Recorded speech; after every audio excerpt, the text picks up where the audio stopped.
റോഷിയുമായുള്ള അഭിപ്രായ ഭിന്നതകളെല്ലാം പരിഹരിച്ച് എങ്ങനെയെങ്കിലും യു ഡി എഫിൻ്റെ ഭാഗമായാൽ കൊള്ളാമെന്ന് ആഗ്രഹിക്കുന്ന ജോസ് കെ മാണി ഇപ്പോഴിതാ സണ്ണി ജോസഫിനെ കണ്ട് കാര്യങ്ങൾ ഒരു കരക്കടുപ്പിക്കാൻ ശ്രമിക്കുകയാണ്. എന്നാൽ പാർട്ടി മൊത്തത്തിൽ കൈപ്പിടിയിലല്ല താൻ.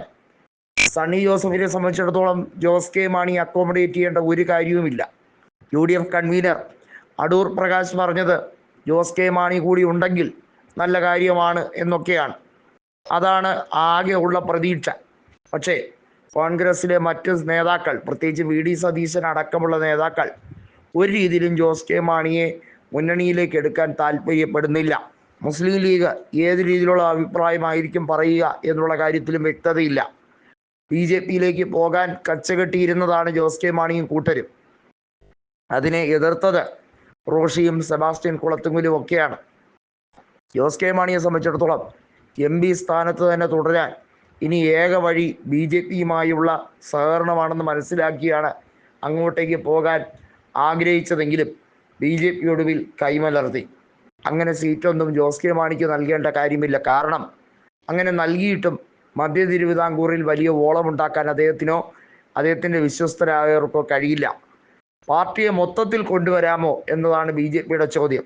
അതായത് റോഷി അടക്കമുള്ള, സെബാസ്റ്റ്യൻ കുളത്തുങ്കൽ, ജോബ് മൈക്കിൾ അടക്കമുള്ള പ്രഗത്ഭരായ നേതാക്കൾ ഉൾപ്പെടുന്ന കേരള കോൺഗ്രസ് എമ്മിനെ ഒരുമിച്ച് ബി ജെ പിയിലേക്ക് ലയിപ്പിക്കുകയോ ബി ജെ പിയുടെ സഖ്യകക്ഷിയാക്കാനോ ജോസ് കെ മാണി ശ്രമിച്ചാൽ മാത്രമേ ആ ഒരു ഇക്വേഷൻ വർക്കൗട്ടാകൂ എന്ന് അസന്നിഗ്ധമായി ബി ജെ പിയുടെ നേതാക്കൾ ദേശീയ തലത്തിൽ ജോസ് കെ മാണിയെ അറിയിച്ചതോടെയാണ് വേറെ നിവർത്തിയില്ലാതെ ഇനി കേരള രാഷ്ട്രീയത്തിൽ ഷൈൻ ചെയ്യണമെങ്കിൽ ആകെ യു ഡി എഫിലേക്ക് പോയാൽ മാത്രമേ അഭികാമ്യമുള്ളൂ. 2009-ലും 2014-ലും കോട്ടയം എം പി ആയി ജോസ് കെ മാണി ജയിച്ചത് യു ഡി എഫ് ലേബലിൽ നിന്നുകൊണ്ടാണ്. ആദ്യ തെരഞ്ഞെടുപ്പിൽ 2009-ൽ 75,000-ഓളം വോട്ടുകൾക്ക് സുരേഷ് കുറുപ്പിനെ പരാജയപ്പെടുത്തി. 2014-ൽ മാത്യു ടി തോമസിനെയാണ് കോട്ടയത്ത് പരാജയപ്പെടുത്തിയത്.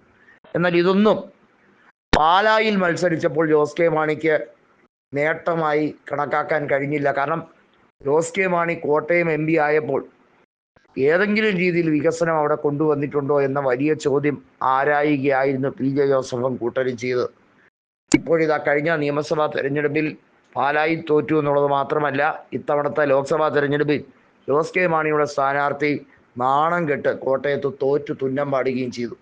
അതോടെയാണ് എം പി ആയിരുന്ന തോമസ് ചാഴിക്കാടൻ വലിയ തോതിൽ വെടിപൊട്ടിച്ചുകൊണ്ട് ജോസ് കെ മാണിയുമായുള്ള സഹകരണം വേണ്ടേ വേണ്ട എന്ന രീതിയിലേക്ക് ഇപ്പോൾ എങ്ങും ഒരിടത്തും നിൽക്കാതെ ആകെപ്പാടെ അന്തം വിട്ട് കുന്തം വിഴുങ്ങിയിരിക്കുന്നത്. ജോസ് കെ മാണിയെ സംബന്ധിച്ചിടത്തോളം രാഷ്ട്രീയ അധികാരം എന്നത് കൃത്യമായും ലഭിച്ചില്ല എങ്കിൽ ഒരു നിമിഷം പോലും അധികാരമില്ലാതെ സഹിച്ച് നിൽക്കാൻ കഴിയാത്തൊരു വ്യക്തിയാണ്. അതുകൊണ്ട് തന്നെ യു ഡി എഫിലേക്ക് പോകാം എന്ന ആഗ്രഹമാണ് പ്രകടിപ്പിക്കുന്നത്.